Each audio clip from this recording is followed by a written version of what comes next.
ya, pemilih Anies itu memang cenderung banyak lebih ke Prabowo. Begitu pula Hmm. pemilih AHY di sini. Namun kalau kita lihat dalam skema Ganjar dan Prabowo ini ada 13% pemilih Anies itu yang bimbang. Pemilih AHY itu 25% bimbang mau kemana gitu. Nah ini yang membuat memang mungkin gap tadi bisa cukup melebar dengan keyakinan publik yang sudah terbentuk ketika figur yang mereka sudah cukup yakin dipilih tidak hadir di situ, publik di sini cukup bingung untuk menaruh pilihannya ke siapa ketika hanya dihadirkan dua calon yang bukan lagi pilihan utamanya mereka gitu. Oke, nah ini untuk sedikit lebih jelasnya saya akan menghadirkan lagi dalam simulasi tiga bakal calon presiden tersebut. Kita lihat lagi grafiknya bagaimana perolehan hasil survei Litbang Kompas tersebut. Ada 34,9% responden yang memilih Ganjar Pranowo, kita hadirkan di sini.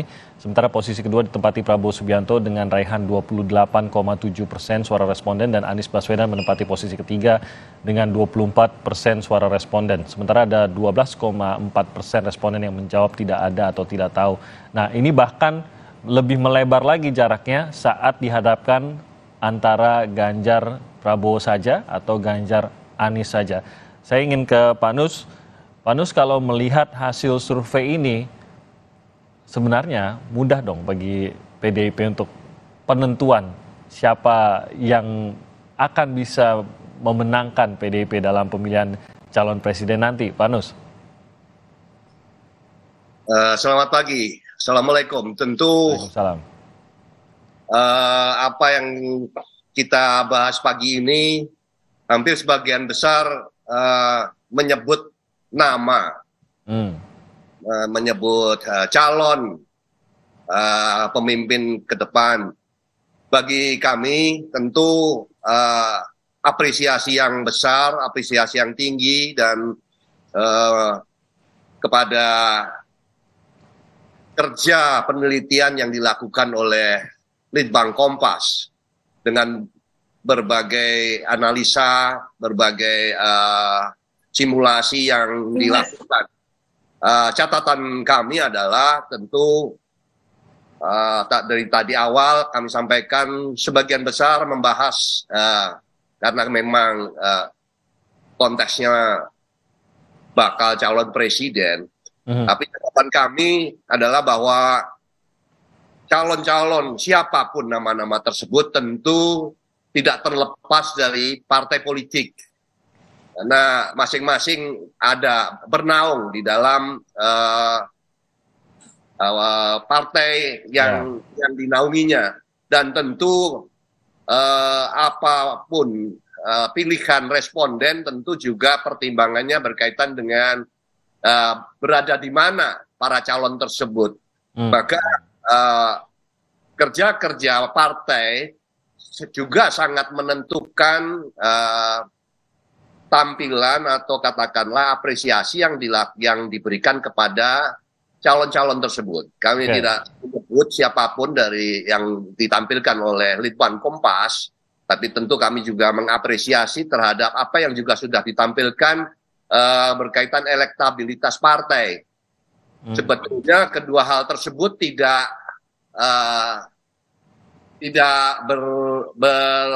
berlawanan, artinya sebetulnya masing-masing antara partai politik dengan para calon-calon yang bernaung di dalam partai politiknya tentu akan menerima penilaian dari responden yang sama. Artinya begitu pentingnya kerja para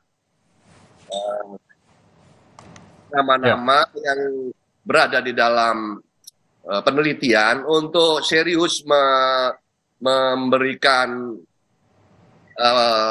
penguatan di dalam kinerjanya selama penelitian Litbang itu dilakukan yang selama ini. Artinya kami hanya ingin menekankan bahwa tentu partai politik sangat menentukan. Oke, Pak Nus, ini memberikan penilaian responden tersebut. Ini berarti Pak Nus bisa dibilang suaranya masih bahkan atau elektabilitasnya masih bisa semakin tinggi lagi kah? Mengingat ini kan partai sendiri belum bergerak untuk memajukan ataupun ikut mempromosikan nama tersebut sebagai bakal calon presiden sama sekali bisa dikatakan belum bergerak ke sana. Berarti masih bisa naik lagi begitu, Pak Nus? Persis, salah satunya demikian. Dan tentu kan penilaian itu tidak hanya kemarin atau sebulan 2 bulan yang lalu. Semua sebagai contoh adalah apabila ada kader kami yang di dalam penelitian tersebut masuk, itu kan diteliti dari sejak lama bagaimana kerja partai dilakukan. Kemudian yang bersangkutan sendiri itu pun juga akan dicermati. Kira-kira untuk ke depan itu bagaimana, dan itu semua dibaca. Inilah yang saya katakan prospektif untuk ke depan pun tentu perlu memberikan ketenangan kepada pemilih kelak, yang siapa pemimpin yang akan maju ke depan, yang tidak bisa dilepaskan dari peran partai untuk mengawalnya kelak di kemudian hari. Oke, baik. Saya ke Pak Habibur Rahman. Pak Habib, bagaimana Anda sendiri melihat hasil survei ini? Tentu Prabowo berada di posisi yang cukup baik di sini, tapi di sisi lain kan bisa jadi Gerindra sendiri menargetkan seharusnya sudah lebih naik lagi namanya. Elektabilitasnya harusnya sudah lebih tinggi lagi. Begitukah atau cukup puas dengan hasil survei saat ini, terutama pada saat dilihat berhadapan-hadapan dengan dua bakal calon presiden, nama bakal calon presiden lainnya, Pak Habib? Saya pikir survei itu sangat dinamis, ya. Dan tentu kita tidak hanya mengacu kepada satu hasil survei lembaga survei. Ya. Banyak sekali, tiap minggu bisa 2 atau 3 lembaga survei. Kami juga melakukan survei internal secara periodik. Hasilnya tentu sangat membuat kita optimis, ya. Pak Prabowo satu hal, karena kesibukannya di Kemenhan, ini berbeda dengan periode-periode sebelumnya yang full bekerja safari politik sepanjang 2 atau 3 tahun sebelum pemilu. Tapi tahun ini Pak Prabowo karena sebagai Menhan sangat terbatas, ya, ruang geraknya untuk melakukan aktivitas politik di weekend saja. Nah, dengan aktivitas yang begitu sedikit, hasilnya sungguh sangat luar biasa. Kalau kita mau disiplin pada metodologi, ya, Pak Prabowo ini di posisi dalam selalu 3 besar konsisten selama mungkin setahun lebih, ya, sudah setahun atau bahkan 2 tahun lebih, bahkan sejak awal 2019, ya, sejak awal periode pemerintahan ini, itu sudah dapat dikatakan sudah mengunci. Pak Prabowo sudah stabil di papan atas. Tinggal nanti strategi dan taktik pemenangan sajalah yang akan menentukan di saat-saat akhir pemilu, gitu loh. Jadi kalau stabilitasnya udah segitu, semua di atas, ya, sudah stabil di atas. Nah, lalu soal simulasi, kita juga belum berani, ya, terlalu melakukan kajian terkait simulasi karena terkait juga regulasi, ya. Regulasi kan dari sekian banyak calon, ya, Pak Prabowo ini kan yang mempunyai kekuasaan atas dirinya sendiri. Kalau dia mau maju, ya, tidak tergantung orang lain, ya. Dan insya Allah kan sudah ada koalisi yang aman. Tapi kalau pihak-pihak lain kita nggak tahu, ya. Kami nggak ngerti seberapa aman, seberapa secure. Sudah dapat tiket atau belum, gitu ya, maksudnya? Majunya, ya, seberapa secure. Sehingga bagi kami yang terpenting sekarang terus, ya, memaksimalkan kerja-kerja bagaimana Pak Prabowo dan Partai Gerindra mendapatkan apresiasi masyarakat, ya, dan terus memaksimalkan kinerjanya Pak Prabowo di Kemenhan. Itu aja kuncinya. Jadi soal simulasi itu kami skip dulu sebetulnya, ya. Tapi kalau diminta tentu, ya, kami lihat ini kan bagus, ya. Pak Prabowo itu berbagai simulasi, bukan hanya lembaga Litbang Kompas, ya. Itu di apa namanya dipersepsikan oleh masyarakat ya. Ini bukan kami yang klaim, tapi dipersepsikan masyarakat sebagai penengah atau orang yang pemersatu, yang ke kanan nggak musuhan, ke kiri nggak musuhan. Iya, itu terlihat juga nih dari dua antara calon lainnya juga, Pak Prabowo cukup dekat dengan Ganjar kan maupun dengan Anies. Kan bagian implementasi politik Pak Prabowo, satu musuh terlalu banyak, 1.000 teman terlalu sedikit. Coba aja cek, ada nggak partai politik yang bermusuhan dengan Partai Gerindra atau tokoh politik yang bermusuhan dengan Pak Prabowo? Nggak ada. Bahkan pihak-pihak yang pernah berkonflik pun sekarang banyak bersama dengan Pak Prabowo. Jadi dengan simulasi bila terjadi head to head ya, kami sih sangat optimis. Kalau head to head kami akan unggul dengan semua calon-calon yang lain ya. Dengan catatan ya. Kami juga mau merebut pendukung capres lain. Tapi kami ini bekerja untuk meyakinkan seluruh rakyat Indonesia. Begitu. Oke, jadi justru meyakini sebenarnya head to head-nya tidak sesuai survei yang kita lihat ini, begitu ya, Mas Habib ya? Ya, kalau head to head sih kita optimis sekali, Pak. Ya, kita bagus sekali head to head-nya ya. Justru kita ya insya Allah ya, kalau head to head kita gap-nya jauh lebih bagus ya. Kalau dari rangkuman berbagai survei yang kami lakukan maupun yang dilakukan lembaga-lembaga survei lain. Oke, baik. Saya ke Bang Willy. Nasdem, kalau melihat hasil survei ini, terutama pada saat kita melihat head to head antara Ganjar, Prabowo, dan Anies, di sini kan Anies masih berada di posisi terbawah dari 3 nama inilah ya, masih berada di posisi terbawah. Nah, menanggapinya seperti apa? Mengingat bahwa ya ini kalau memang Nasdem ingin memenangkan Anies, masih ada kerja keras yang harus dilakukan. Bahkan kalau kita mendengar dari Partai Gerindra dan PDIP, elektabilitas dari Prabowo maupun Ganjar, masing-masing dari partai tersebut masih bisa didongkrak lagi, gitu. Belum ada kerja-kerja dari Partai PDIP untuk mendongkrak hal tersebut. Belum ada safari politik yang bisa dilakukan Pak Prabowo karena jadwalnya belum memungkinkan, tapi nanti akan ada yang akan bisa mendongkrak lagi. Nah, bagaimana dengan Anies, Bang Willy? Ya, pagi Bung Tim, pagi Pak Nus, Bung Habib, Mas Eren. Tentu kita hargai, kita apresiasi survei sebagai sebuah instrumen ilmiah dalam membaca tren, membaca dinamika kekinian. Ya. Sekali lagi, tentu ini standpoint-nya adalah konteksnya hari ini. Jadi hari ini tentu variabelnya ruang dan waktu itu menjadi suatu pengaruh yang sangat luar biasa, Bung Tim.